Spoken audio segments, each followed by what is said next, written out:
Assalamualaikum warahmatullahi wabarakatuh. Perkenalkan kami dari kelompok 1 kelas gizi 4C, mata kuliah praktikum penilaian konsumsi pangan. Kami di sini akan mempresentasikan hasil diskusi kami tentang materi penilaian konsumsi pangan tingkat nasional. Kami yang beranggotakan saya Afifah Srinuraini, Anindita Purwaningtyas, Anisatul Faizah, dan Ahmad Hafiz Fadilah. Materi yang akan kami sampaikan dalam video kali ini ada 3. Yang pertama adalah pengertian penilaian konsumsi pangan tingkat nasional. Yang kedua adalah cara penilaian konsumsi makanan tingkat nasional.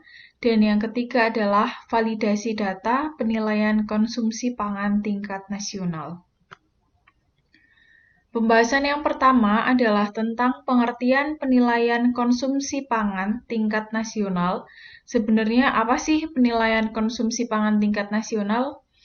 Jadi, penilaian konsumsi pangan tingkat nasional adalah informasi berupa data konsumsi pangan dan perkiraan kecukupan persediaan pangan di suatu wilayah atau suatu negara yang dilakukan secara nasional. Data yang diperoleh Food Balance Sheet atau FBS atau biasa disebut dengan neraca bahan makanan dan Total Diet Study.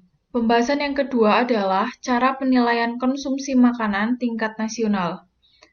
Seperti yang telah disebutkan tadi, menurut Suparyasa tahun 2016 menyebutkan bahwa terdapat 2 metode cara pengambilan data penilaian konsumsi makanan tingkat nasional, yaitu NBS, NBM, dan TDS.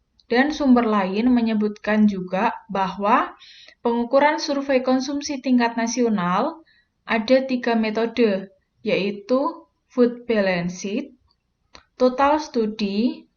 Total Study ini meliputi ada 3 cara, yaitu Market Basket Studies, Individual Food Item, dan Duplicate Proportion Studies. Dan metode yang ketiga adalah Universal Product Codes and Electronic Scanning Devices. Untuk lebih lanjut, selanjutnya dijelaskan oleh Mbak Anindita. Silahkan. Ya, metode yang pertama untuk cara penilaian konsumsi makanan tingkat nasional menggunakan neraca bahan makanan atau Food Balance Sheet. Metode ini digunakan sebagai penilaian konsumsi pangan tingkat nasional. Hal ini karena sesuai dengan Undang-Undang Nomor 18 Tahun 2012, yaitu ketahanan pangan adalah kondisi terpenuhinya pangan baik negara sampai perseorangan, baik jumlah maupun mutunya, aman, bergizi, merata, dan terjangkau untuk dapat hidup sehat, aktif, dan produktif. Prinsip dari metode ini adalah penyediaan atau supply dan permintaan atau demand. Dalam penyediaan bahan suatu pangan, bergantung pada masing-masing komoditas yang mayoritas dikonsumsi. Contohnya Indonesia, makanan pokoknya itu berupa beras atau padi. Oleh karena itu, Indonesia harus memastikan bahwa bahan pangan tersebut dapat mencukupi penduduk dalam jangka waktu tertentu. Dengan demikian, FBS dapat menjadikan gambaran komprehensif tentang pola pasokan pangan suatu negara dalam periode tertentu. Berikutnya, yang kedua, penilaian dilakukan dengan cara Total Diet Studies atau studi total asupan secara keseluruhan yang digunakan secara nasional. Dalam Total Diet Studies menyajikan beberapa metode yang dapat digunakan di masing-masing negara. Terdapat 3 metode yang dapat digunakan, yaitu Market Basket Studies, Individual Food Items, dan Duplicate Portion Studies. Market Basket Studies yaitu gambaran keranjang belanja. Menggunakan metode ini dapat diketahui ketersediaan atau apa yang dikonsumsi dari masyarakat berdasarkan bahan yang sering dibelanjakan dan dipilih. Market Basket Study ini ditujukan untuk memeriksa ketersediaan pangan di suatu negara yang sesuai dengan pedoman makanan. Selain itu juga dapat untuk melihat harga yang berbeda di pasar, sehingga dapat memberikan range harga dari hasil pengambilan data di pasar yang berbeda. Kekurangan dari metode ini yaitu tidak dapat melihat faktor psikologi terkait alasan pembelian bahan pangan. Di samping itu, survei pasar merupakan hasil survei penjualan di pasar perdagangan secara nasional dalam unit dan harga penjualan dan berupa label makanan. Tujuannya untuk menganalisis tren dari pembelian suatu makanan dan komoditas tertentu, memonitor tingkah laku masyarakat dalam menghindari jenis makanan yang mengandung bahan tambahan pangan seperti pengawet, pemanis buatan, dan sebagainya. Selain itu, juga dapat mengukur dampak dari peringatan yang tertera dalam masing-masing tabel suatu makanan. Metode yang ketiga akan dijelaskan oleh Anisatul Faizah.